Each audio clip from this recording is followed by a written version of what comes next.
Welcome back to Caffeinated Combat, where we drink hot beverages and talk about hot things going on in the world of mixed martial arts. My name is Matt, and I'm joined by my fellow MMA enthusiast and filthy casual Kyle. And this morning we're going to talk about last night's card, Alistair Overeem versus Walt, which had a plethora of good fights, and I'm excited to hear your take on the action. But first, let's take a step back at some things that happened last week. Kyle, I'll let you take it away.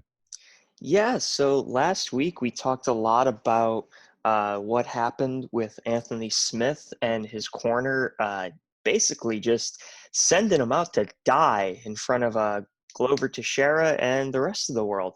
Fortunately, all he lost was his teeth. Now, Jason Herzog has since come out and claimed some responsibility for what happened and basically owned up to his own um, failure, I guess you could say. I don't think most of the blame should be put on him, but certainly some of it. And I was really happy to see this tweet because normally we criticize referees a lot, but it tends to be a very one-sided conversation. We don't hear from them. We don't hear their takes, their perspectives. And we got to hear from Jason, and he basically came out and said, I made a mistake.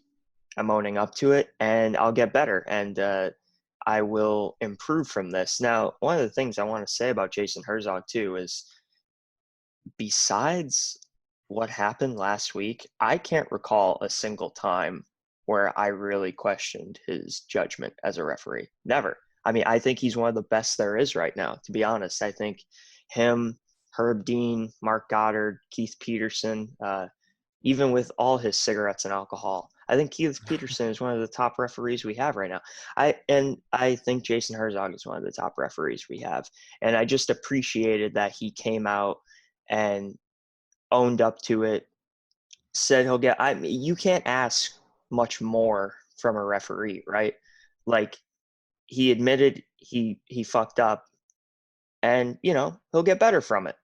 That's all there is to it. And on the other side of things, Anthony Smith, not too happy with the criticism his team is getting. He tweeted something along the lines last night while he was watching the fights I'm watching the fights right now, and I see one guy hitting the other guy. Is this the point where the corner and the referee step in to stop it? And at what point do we get disgusted? He put disgust in quotes. I think maybe he was citing Chael Sonnen, and Chael had a lot of things to say about the corner work and the referee work in that fight. Yeah, I mean, I'm not surprised Anthony is defending his team. I think we all could have expected that he would say, hey, they have my best interests at heart. I don't blame them. But he seems a little salty, a little saltier than I would expect about the criticism regarding his team. I don't know. What do you think about all of that? Well, first of all, what you're saying about Jason Herzog, I have to agree with you there. I mean, I can't think of a time when he messed up really. Like if you think of Steve Mazzagatti or even Herb Dean, I mean, you can pinpoint moments in their career where they make mistakes, and that happens because being a ref in this Not kind of Mario though. Mario no, Young no, Mario never Young, no, never no, made a never. mistake. He's the The best we goat. have, The goat. No, he cares about the fighter health, and he just sometimes he stops fights too early, but again, being a ref is one of the hardest jobs you can possibly have in this kind of sport because I mean there's so much pressure on you, and these careers are on you, and the health is on you, and you have to find that Goldilocks moment in a Mhm. fight if you're gonna make everybody happy. And I really do like Jason Herzog, and I definitely respect him coming out and admitting he made a mistake. Whether or not he did, I mean, I guess that's ultimately up to Anthony Smith, and he seems to be okay with it.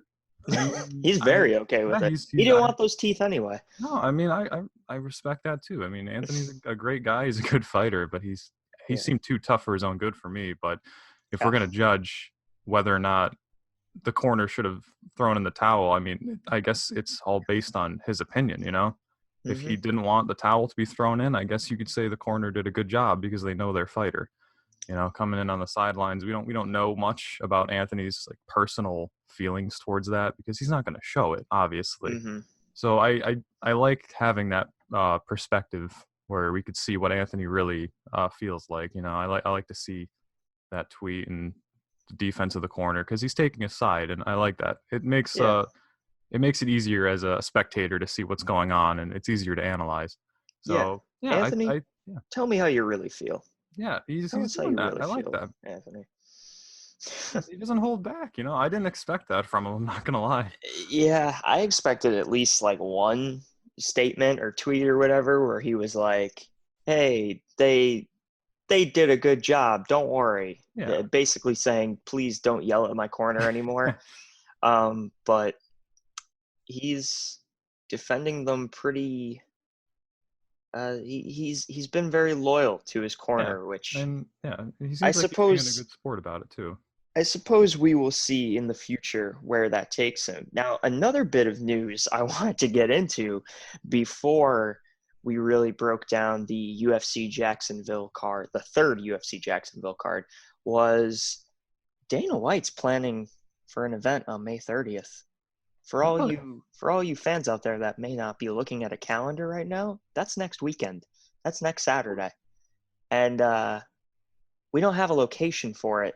And not only do we not have a location, we don't have a card. There are no fights, but we're doing it. This is the first I'm hearing about this. I didn't hear about I it until like this morning.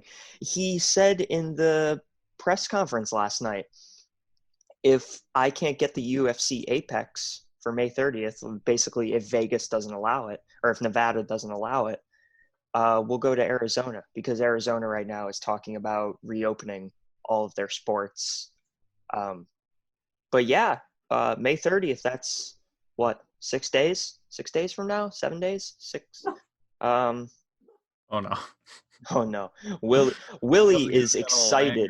He's Willow excited is about the card, yeah. excited for this May 30th card that doesn't Wait, have any no. fights on it. May 30th is in 2 weeks, I think. No, man, Oh that's wait, no, wait. No, yeah, okay, so it's the week after next. oh yeah.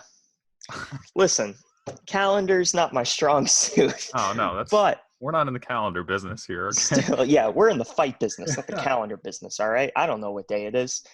But nonetheless, I assumed we weren't doing anything until June 6th, which is the Amanda Nunes Felicia Spencer card. I almost said Felicia Herrig. Felicia Spencer card. Uncle Dana, what's going on here? May 30th. What are you talking about? What are we doing? Who's fighting? Is Chael coming back? What's going on? I like how he's playing the surprise game here. I like that. He's keeping us all in anticipation, building the suspense. We don't know where it's going to be, who's fighting. That's a mystery Yeah, card. I mean, okay, so he has a week longer than I expected him to have. Oh, Willow. Willow is excited for Willow is this angry. card. He's booming with excitement. Booming with Booming. she works for the Nevada Athletic Commission and she is basically telling Dana, "Hey, oh no. Willow hates the coronavirus, all right? And Willow does not want her Okay. sporting events."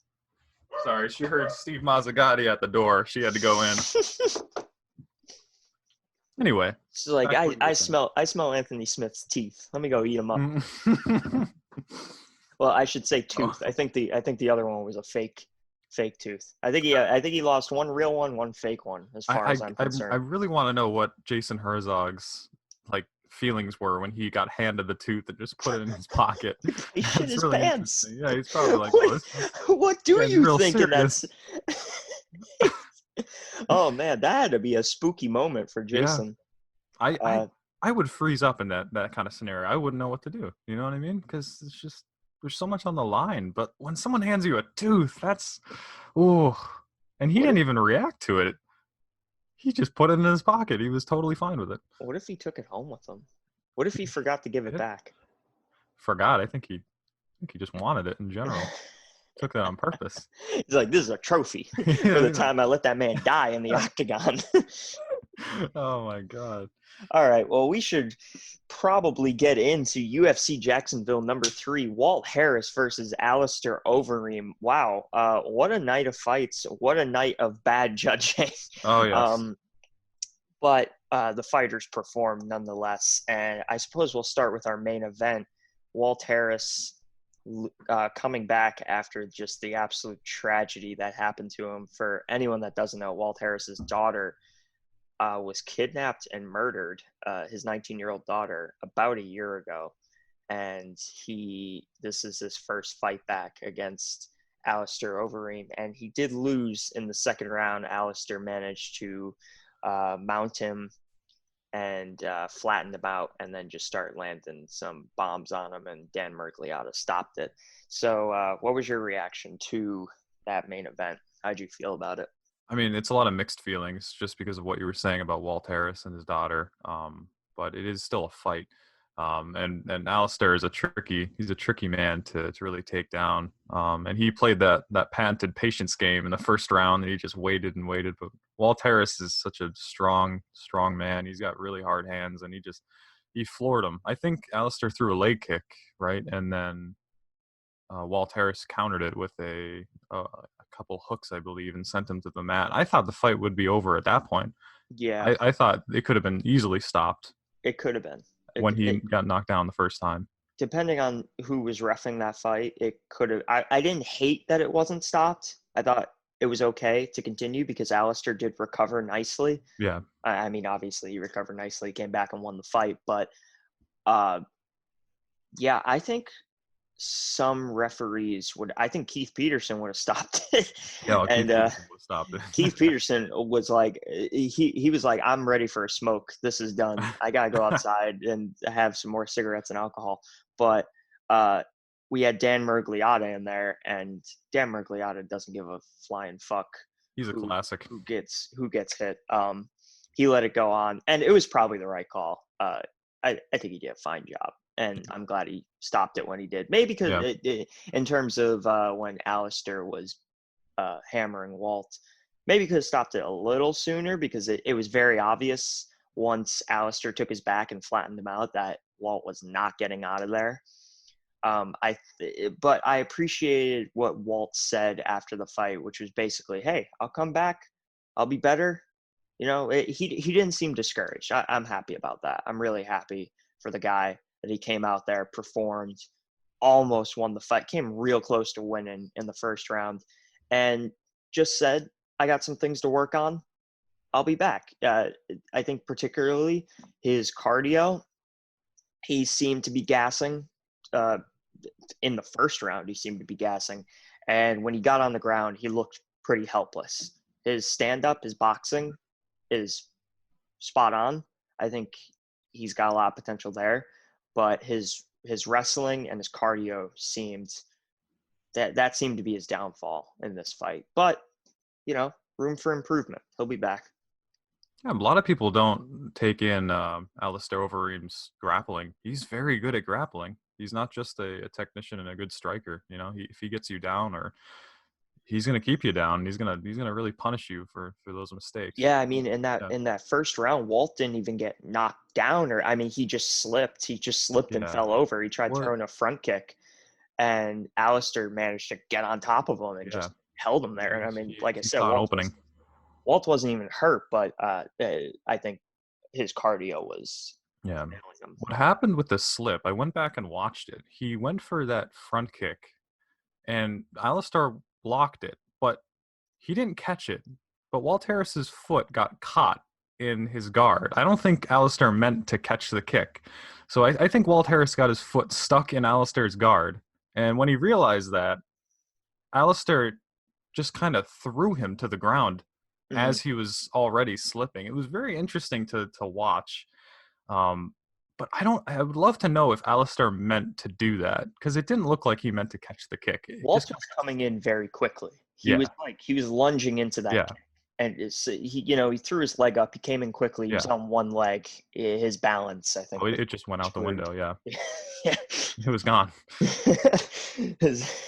Jason Herzog took his balance the same way he took Anthony's teeth. He jumped the fence and just stole that balance right away from him. But yeah, hey, great performance by Alistair Overeem, and he's talking about a title shot in the future. And wow, that would be interesting. Here's a fun fact for you, Matt. Alistair Overeem has been fighting professionally as long as we've been alive. Really? He started fighting around 99 professionally. I think he started fighting amateur like 97.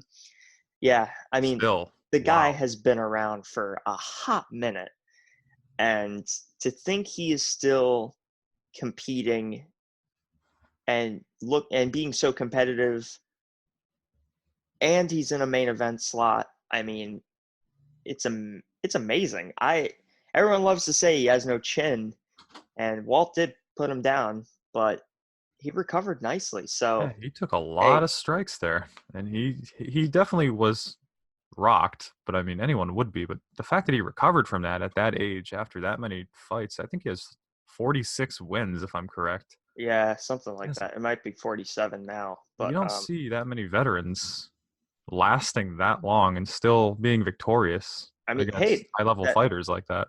that $100 he slipped to Dan Mergliata before the fight started, that really paid off. I It mean, that was probably did. the best $100 he's ever spent. It's impressive. I'm surprised more people don't do that. Dominic Cruz needs to take some notes here. Dan's like, I'll do it for 50. Um, but let's move on now to our co-main event. And this is the first of 3 fights where we will talk about some very questionable scorecards. So we had Claudia Gadelha take on Angela Hill, and Gadelha won by it was split decision, correct? Not It Yes, wasn't it was unanimous. split. Yeah, all 3 of them were I split, believe they were right? all split, yeah. The Yeah, questionable ones. yeah. Weird, really weird, because I guess I could see how Claudia could have won, but I don't agree with it. I don't know. What do you think about it? You know, I really don't know either. Okay, one second. Let me shut my door.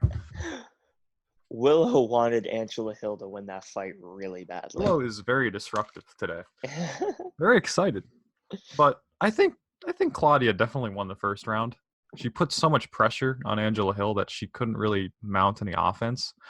And she had some good wrestling as well. So I definitely think she took round one. But Yeah, round two and three, Angela Hill was very impressive. She was snapping on her punches as if she wasn't tired at all. It looked like she just came out on the first round. And Angela Hill's, or I mean Claudia Gadelha, her movements looked labored. They looked tired as a round two and three fighter would look. But Angela Hill just has this seemingly infinite cardio, and I was so impressed with her striking. She landed 3 or 4 right crosses in a row from the middle of the octagon, wasn't even setting them up, just threw them in a row, landing every single one. And I think that's just a testament of her speed. She is a monster. They call her Angela Overkill Hill for a reason. I was really excited watching her. they call her And Overkill Hill because she's a big fan of Payday 2, she developed by is. Overkill She Studios. is. That's a very interesting fact that I think people need to know. You know? But yeah, I think Angela Hill's boxing looked terrific. She has improved so much lately, and she fights often. They call Oh her the yes, female Cowboy Cerrone. yes. I mean, she is very active, and she's just been climbing the ladder a lot. And this was a this was a rough setback because I think she got kind of screwed. Um, like you said, Claudia's wrestling looked very nice in round number 1. She looked like the bigger, stronger woman in the fight. But after round 1, I thought Angela's speed and her accuracy was that was the dominant factor in the Yes. fight, not Claudia's grappling. Because, like you said, it was very labored, it's very slow. Um, and then she called out Carla Esparza after the fight. I mean, that's fine, I guess. Yeah. I I just excuse me, I've been a big fan of Angela lately and watching her climb the ladder. And it sucks that this sets her back. I saw her post something on Instagram that was like, going out to celebrate my win, and I was like, hey, Yeah. good for you. I hope, I don't want to say I hope this gets ignored, but I hope when they're matchmaking her again, when they're looking at her next fight, I hope we don't just forget how well she has been doing as of late. And take Dana, Mick Maynard, Sean Shelby, take this win or take this loss for Angela with a grain of salt when you're Yes. matching her up for her next opponent. I think she is ready for a ranked opponent. I think that was the case going into this fight, win or lose. I think she's ready for a ranked opponent, and I hope that's what she gets next. Well, I would agree with you 100%. I I really don't know what the judges were scoring that based on, because it looked clear to me and clear to a lot of people. I mean, you can argue that Claudia Gadelha won, but that's a tough argument. You know what I mean? You really have to gauge the wrestling and the octagon control. You have to raise that really high up, but I don't think that matters as much as effective striking. Um, so it was just a very confusing situation, and I do hope, like you said, they take it with a grain of salt and they don't count this necessarily as a full loss, because I really just don't think it was, and I don't Yeah, want to see Angela's career get hurt like that when I think she did win. give her someone in the top 15, Uncle Yes, Dana. I agree. That's what she deserves. Um, Speaking of questionable decisions, oh Oh, boy, this might be the most questionable one. Edson Barbosa versus Dan Ige. Uh, Dan Ige wins via split decision. Oh man, this might be the worst one. This might be the worst decision, I think, on the card. I think you may be right. Yeah, Edson, I thought he just beat him up, Yeah, to I be mean, quite honest. yeah, I mean, oh man, he looked so discouraged after that fight too, and that really sucks because so Edson moved to featherweight. This was his first fight at featherweight, and I thought he looked good. I mean, his chin was holding up. He seemed to be the stronger guy in there. His cardio was holding up. I thought he looked really good. I hope he stays at featherweight. I think this is a good move for him.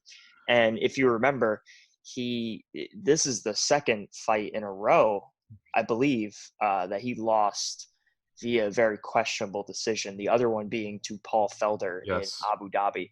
And I am a huge Paul Felder fan. He's one of my all-time favorites. Like seriously, I mean the guy's got to be top 5 in my list of all-time favorites. But I don't know if he won that fight. I really don't. And I definitely don't think Dan Ige won this fight, even though I love Dan Ige. What'd you think about that one? I definitely think Dan Ige won the first round because he Mm-hmm. was just constantly smothering Edson Barboza and not letting him get his kicking game off. But I think in rounds 2 and 3, he really found his rhythm and he started counter striking with his hands and creating the room for the kicks. And whether it was a leg kick or a body kick, you could tell they were stinging Dan Ige. Edson Barboza is scary. He Those was, leg yeah, kicks, terrifying. he was Michael scary. Bisping's reactions were beautiful. Oh Every time, yes, every time Dan Ige got yeah. kicked, Michael Bisping was like, "My word, I Oh. was seconding." I loved it. Bisping, you could tell he's a huge fan of those kicks. But he was scary at 155, and he looks he looks the same at 145, just as scary. I was thinking that too. He Yeah, doesn't look like he lost 10. I mean, no, obviously he's coming into the fight, a little bigger than 145 and yeah, all that, but I thought it still looked like a 155er going against a 145er. He didn't look bad at all. even at the weigh-ins, he didn't look too like emotionally discouraged either. No, and He was fine. people love to like when fighters weigh in, they love to be like, "Oh, he looks look how bad he looks and look how skinny he looks." They did it with Jose too. It's like, guys, that's just how they look. I Yeah, mean, Jose, Edson, they have like, they're bald guys with really, yeah. pronounced skulls and face bones and It's stuff. gonna look weird. They just that's yeah. I Yeah, mean, yeah. that's how But they look. there's They're one just exclusion to that, and it's TJ Dillashaw going to okay. 125. All right. The That PEDs, is man. The scary. PEDs.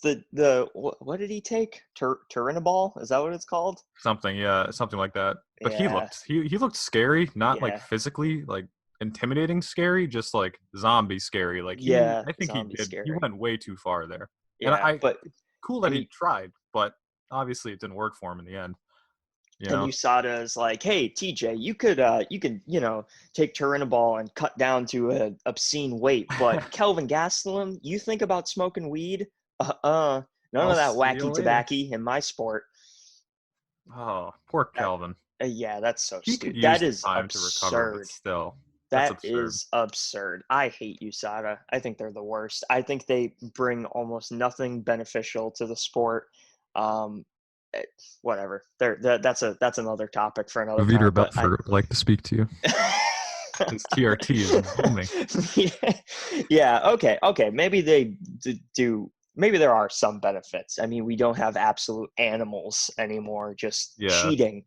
But they do then take away a lot as much as I they mean, they bring Kelvin back. Gastelum Yeah, smoking weed. Come on, man. You're going to take away the guy's paycheck because of the. Oh, well, they didn't take away his ability to earn a paycheck, I should say, um, because he smoked pot. Oh, get out of here with yeah. that nonsense. Do you remember Nick Diaz when he was it 5 years they tried to ban him from MMA for Something marijuana? absurd like that. Yeah, and Like then these I this forget what they did. this Reagan era war on drugs that USADA is waging. So stupid. Guys, do something beneficial. Do something important for once. All right? Like actually try to help rather than hinder. They don't help. They really don't. No, the thing is, marijuana is extremely beneficial for these fighters as well. With the amount of damage they take in sparring or even fighting in general, I mean, it's helpful to use that drug in general. Kelvin Gastelum is one of the best middleweights in Yeah, the world. All right. He had an absolute banger with Israel, 5 round just war with Israel Adesanya. Let the guy smoke weed. All right, like it's not a big deal. Calm the hell down, USADA. You guys suck. Whatever. That's. anyway. I hate them so much. Like it fires me up. But yeah, Edson Barbosa versus Dan Ige, rough decision. Maybe Edson should smoke some weed before the I fight. I think don't know. so. Those leg kicks, they added up. Dan He Ige is would gonna need to rub Dan some. Ige would spin when he'd get hit with one. It would the momentum from the kick would just go through his whole body and send him flying. Yeah, I mean Is Dan Ige, crazy. hit up Kelvin. He might be able to help you with some Yes. like healing herbs or whatever. You could rub some marijuana oil on that leg. I don't even know what that means. Then we'll go to the next questionable decision. Notice I'm not even saying next fight. I'm saying next questionable decision. Song Yadong, Marlon Vera. This one was, I would say, the least problematic in terms of just bad decision making, but still not great. Uh, Not great. that was also a split decision, right? You said It they're all three of was. them. I want to. I'm 95% sure all of them were split decisions. I Hey man, hope they were. I thought I thought May 30th was next weekend, so there's no such thing as mistakes here. There's It's room just for error. there's room for error. That's fine. Uh, what did you think about Song Yadong and Marlon Vera? Marlon Vera just beat him up, plain and simple. He had really good wrestling as well, and he mixed them up. And Song Yadong was doing very well as well on the feet, but I think he just got outpointed in almost every single round. And to see like when he lost the decision, like Marlon Vera, like his face, you could tell that something was, and Song Yadong's face as well was sort of confused. I don't think he expected to win that, and I obviously Marlon Vera expected to win that, and I don't understand what the judges were looking at. It was definitely the closest one. I could see that Song Yadong could win, maybe like 2 times out of 10, but three in a row on this night, it seems a little like coincidental, you know what I mean? And Yeah, all three cards this week, or within the last like 8 days or whatever, have been so controversial with their decisions. And I think there's just this pattern here where it's not a coincidence anymore. There's something bigger here. And I think the judging just needs to be looked at. I don't think the UFC can, though, because I believe the judging is state commission wide. Am I right. correct in saying that? Yeah, So yeah. it's really they just have to get out of Florida, The but that's problem another here is problem. people in Yeah, Florida don't know how to judge fights. Um, I don't think so. but we see this outside of Florida. I mean, it is difficult to judge a fight, especially close ones like Song Yadong, Marlon Vera. But um, there are certain things that I think are just archaic in terms of thinking. So if we go back and we talk about Jon Jones Dominick Reyes, which I think was a wrong decision. Now, the word robbery gets thrown around very loosely. Everyone loves to claim robbery, robbery, robbery. I think that is a little strong, even for Jon Jones and the Dominick Reyes fight. I've gone back and I've watched that fight 3 or 4 times. I've taken notes on it. I've scored. Now, granted, judges do not have the benefit of doing that, right? They have to Right. judge it in the moment. I understand that. But there are certain things that I think they look at, and someone that doesn't understand fighting would say that is a negative, but someone who does understand fighting would say that is a positive. So, for example, I'm going back to Jon Jones and Dominick Reyes because that's a fight I've studied so closely. Throughout a lot of that fight, most of that fight, Jon was pressing forward. Dominick was seemingly on the retreat. He was staying on the outside, back against the fence, lateral movement. Jon was the one pushing forward. Now, someone that maybe is a little more uneducated in terms of the fight game might say, oh, Dominick Reyes is running away or he's backing up, so that means he's losing the fight. Well, no, not necessarily. The sport has evolved so much in recent years that just backing up doesn't mean you're losing. I mean, you could it's a strategic move. I mean, we saw Stipe Miocic just he was on the retreat a lot when he fought Francis Ngannou. And why is he doing that? Well, because Francis Ngannou will take your fucking head off if you give him an inch. So you have to move back. You have to be evasive. That's just a strategy he has to do. And ultimately, he won that fight by just moving backwards and picking apart Francis Ngannou. And I think that's what Dom was attempting to do too. But these judges look at this fight and they say, well, Jon Jones is pressing forward, so that must mean he's winning. Well, if you're pressing forward and that's not giving you any kind of advantage, and you're not dominating your opponent because you're moving forward, then what difference does it make? It's the same way where, okay, Claudia Gadelha was grappling with Angela Hill a lot. But outside of the first round, was that effective for her? Was she the one inflicting more damage on Angela Hill? I don't think so. I think she was just engaging in more grappling. But when it doesn't do anything, like scoring a takedown is one thing. Scoring a takedown and landing ground and pound, that's another thing. I think there's certain things that these judges look at that they just someone with an elementary knowledge of the sport assumes this is an advantage, but it's not necessarily an advantage. You have to do more. You have to really build on whatever it is you're doing, whether it's pressing forward, whether it's controlling the center of the octagon, whether it's engaging in grappling or scoring a takedown.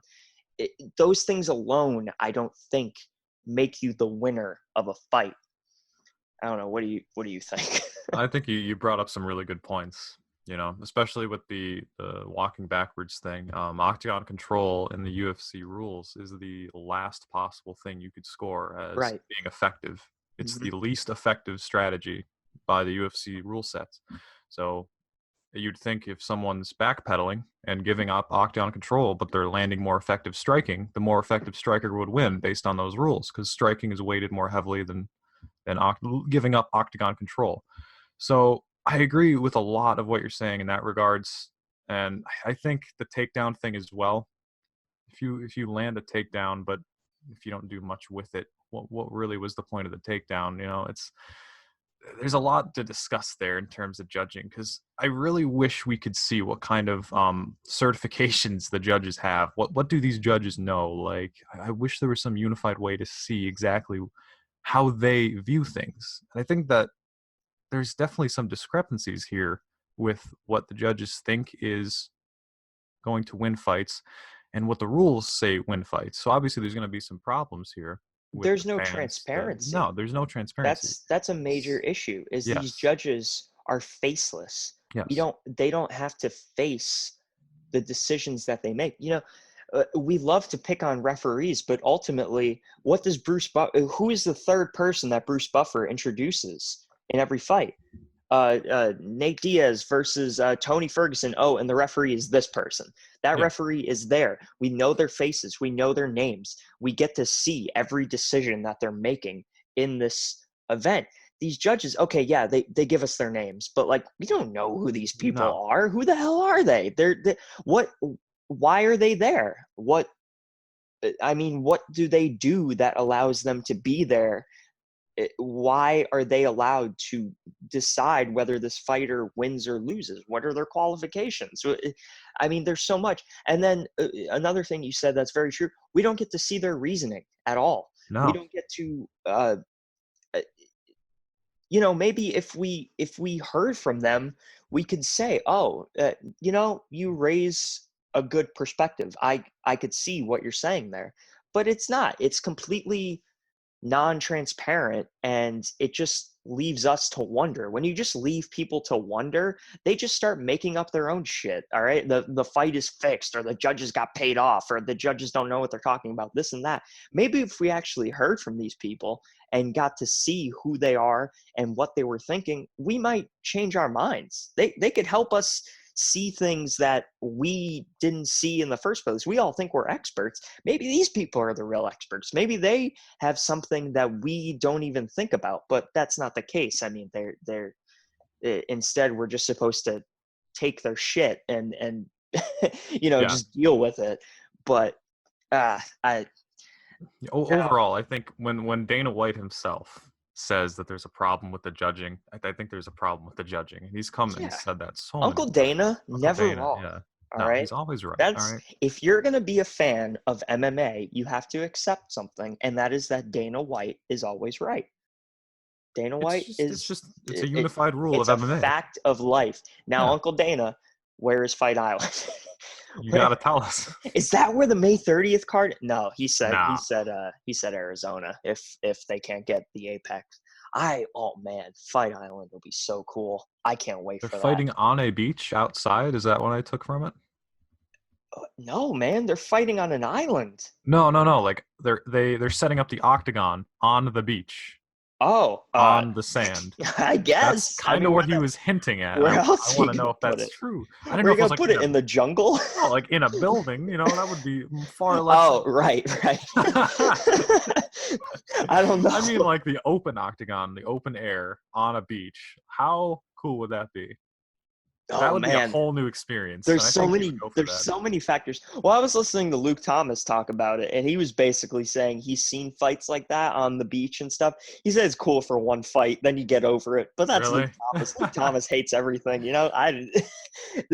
I think we would be enamored with it I because think so. I people like think you so. and I, we're easily amused, right? Uh-huh. We He 100%.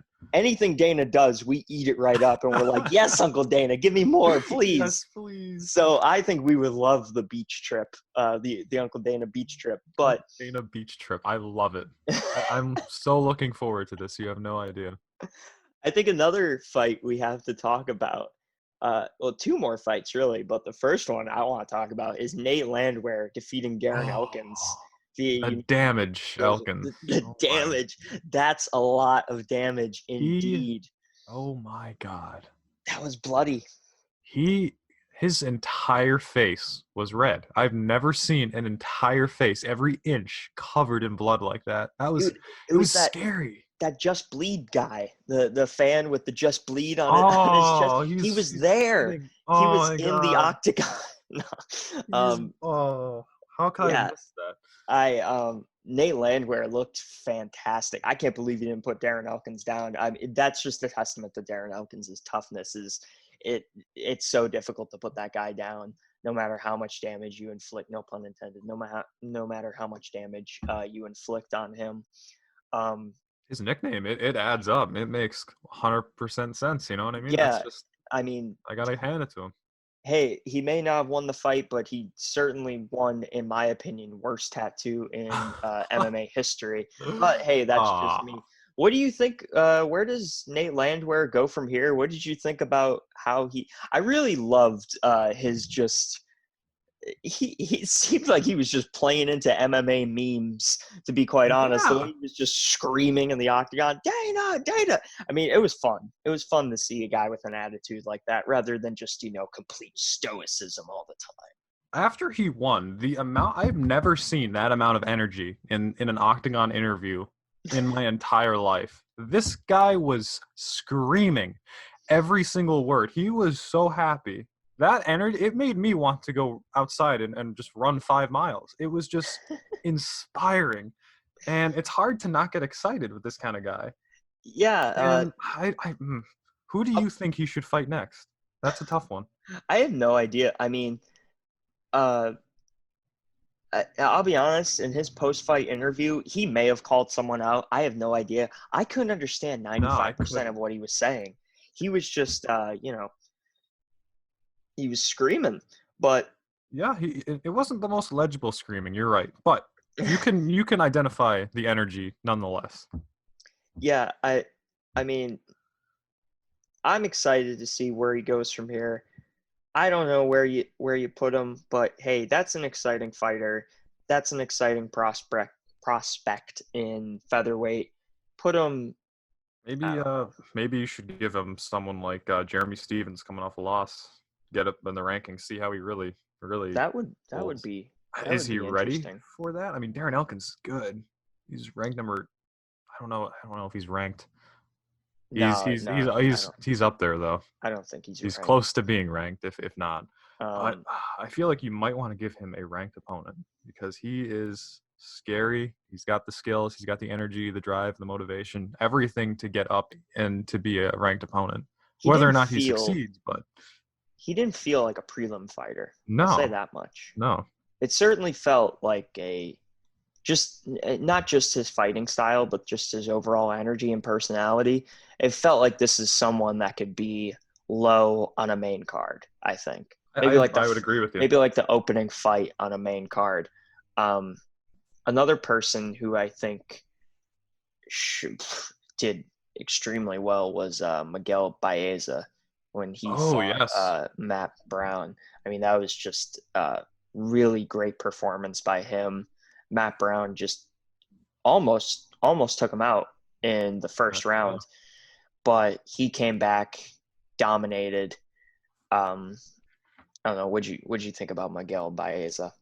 I was a bit worried for him going into this because Matt Brown is a veteran and he's got so many knockouts, and just so many victories and so much experience in there. So when you see this new guy coming in, you get kind of worried for him. And then the first round, he hits him. I think was it an elbow? I think he clips him with an elbow I think it was, yeah. and sends him right to the mat. And that was scary because this is a new guy. He's about to take a whole new definition of damage from Matt Brown, but he came back so well in the second and just dropped Matt Brown. He was out. You could tell the ref did a great job in stopping it Hmm. for once. So it was very it was very exciting to see this new guy, Bieza. He's very very talented. Yeah, I thought I, it was yeah, interesting. Bisping and Felder were saying prior to the fight that he had Miguel Baeza doesn't have much in terms of confidence. He was very negative and pessimistic going into this fight, which I thought was we don't see that a lot, right? We don't see a lot of negativity and pessimism and lack of confidence before a fight. That tends to yeah. happen after the Yeah, loss. maybe Darren Till could be an exception because he sometimes makes some memes of himself before fights and he's Yeah, scared of his opponents. But still, like you were saying, you don't see that very often. yeah, and I think Bisping was basically saying, "Hey, get your confidence up," that kind of thing. And of course, that is important. But I think it's interesting to hear that kind of honesty from someone prior to the fight itself. We typically hear the honesty afterwards, like someone like Kevin Lee is like, "Man, I'm going away for 3 years. LOL, JK, I'm not." But yeah, I think there's something to be said for that. Yeah, Someone being honest and transparent right from the get go.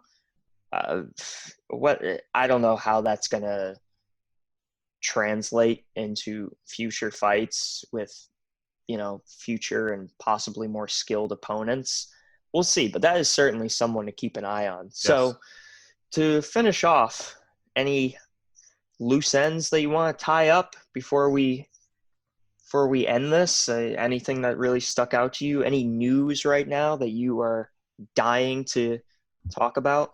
I haven't heard much, to be honest with you. Like I said, this was the first time I heard about the May 30th card as well. Um, there's not much else I wanted to talk about. No, I Yeah, think that these 3 cards were just fantastic. Even though I might not have liked the outcome of some of them as a yeah. fan, but I have to admit they were fantastic fights anyway. And it's so refreshing to go from no fights for how long was it? 2 months, maybe It, something it like that. felt To like a year I for felt like a me. long time to 3 events in the span of 8 or 9 days, or whatever it is. 7 days. There we go. There Yeah, was Saturday, Wednesday, Saturday. there Okay. was It's so refreshing to see this type of fights and the yeah. energy that came with the fights. Oh, besides the judging, I would say these were absolutely fantastic cards. Mm-hmm. There was one last thing I wanted to bring up, which was Kevin Randleman getting inducted into the Hall of Fame. And I don't think there's a whole lot to say about this. I mean, yeah, the guy deserves to be there. Cool. I'm happy about it. It's cool.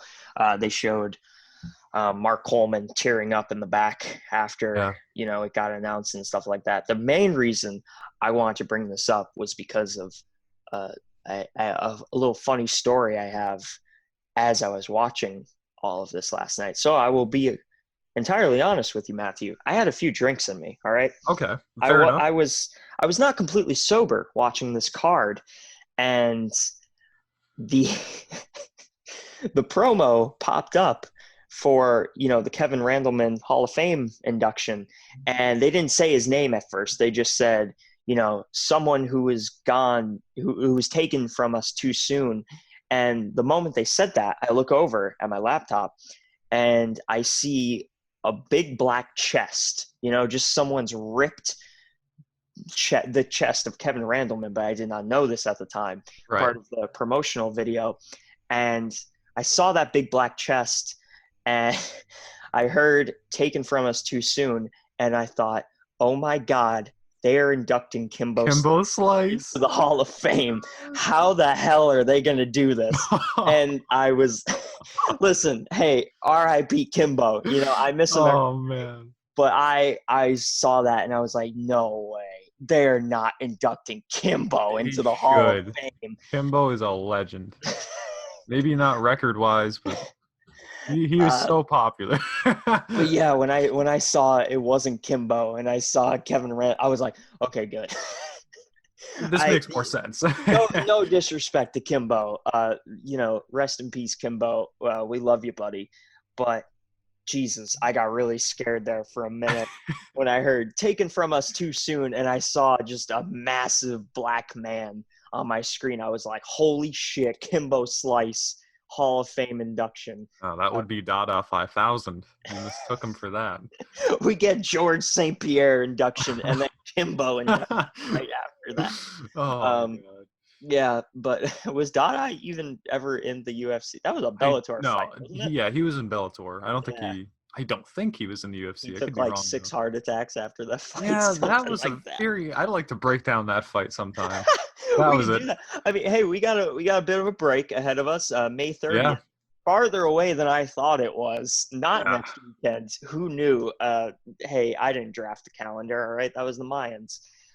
So maybe in this lull we have, we break Yes. down Kimbo Dada 5000. I don't know. It's what the people want, you know? It's what the people need to see right Yes. before the George St. Pierre Hall of Fame induction. Yeah. All right. I think that does it for us. R.I.P. Kimbo and Kevin Randleman. Yeah. And Keith Peterson. congrats to Keith Peterson. Overdose on nicotine. Oh. Death by Dominick Cruz tweet. Oh, Um, too soon. yeah, too soon. Too soon, Keith. Hey, Keith did a fantastic job last He night. All did. right. He Keith did. Peterson, one of the best He's a referees good we have. ref. Yeah. He's a very good ref. I'll be honest. I'm not happy with Dom. I'm really not. I love Dominic Cruz. He's one of my all-time favorites, but I don't like what he's doing. John Anik certainly doesn't like it either.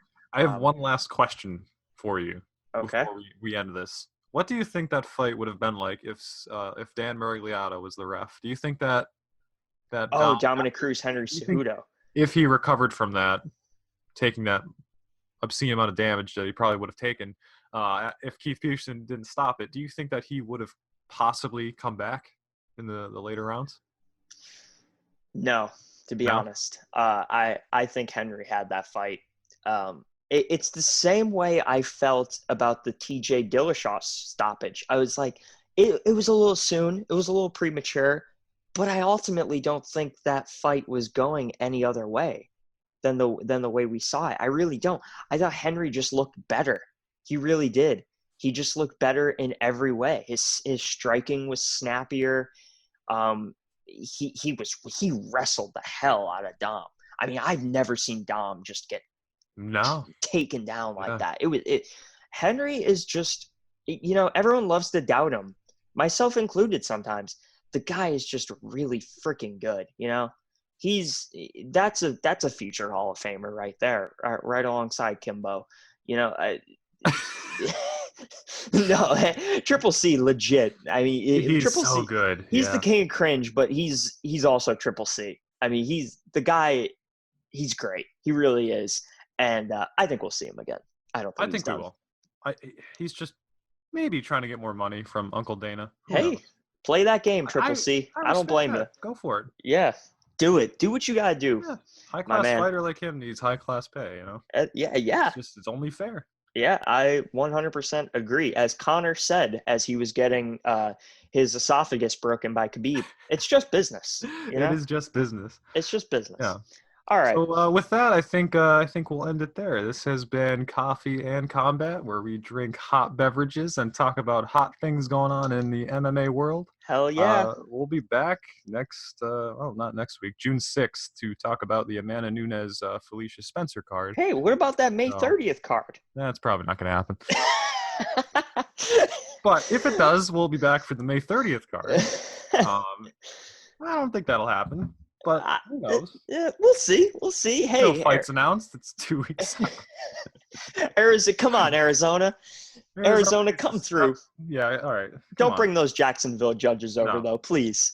All right. Thank you, everyone, for listening. We will see you next time. Adios.